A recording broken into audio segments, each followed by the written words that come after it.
Mismong si Philippine National Police Criminal Investigation and Detection Group Director Major General Nicolas Torre III ang nagsabing inaresto at pinusasa niya si dating Executive Secretary Salvador Maljaldea nang arestuhin si former President Rodrigo Duterte noong Martes, March 11.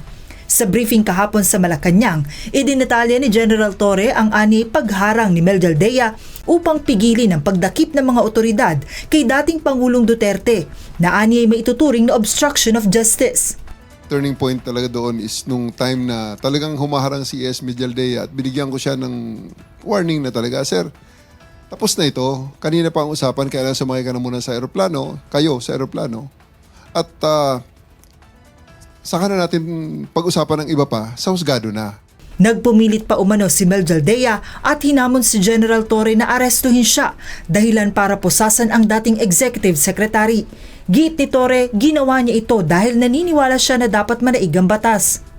Nag-isip si E.S. Maljaldea, dared me to arrest him, and I did. So, binasahan ko siya ng kanyang karapatan. Ninaras ko siya for PD 1829. So, at pinusasan ko siya. Kaya nang hinila ko na siya palabas, palayo, na nakaposas, siguro nakita ni PRRD na seryoso ko. At hindi tayo patatalo. At we do believe na talagang the majesty of the law has to reign supreme.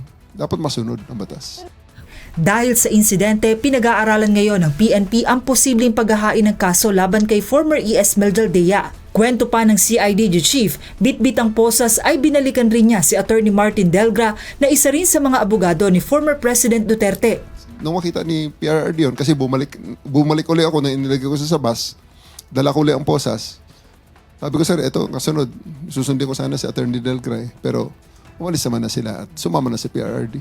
Bandang 9:00 ng gabi noong Martes nang isakay ng mga pulis sa coaster si dating Pangulong Duterte bago ilipat sa isang private jet.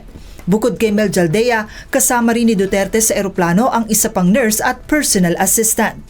Joanano, UNTV News and Rescue. Diyos ang aming sandigan, serbisyo publiko ang aming pinahahalagahan.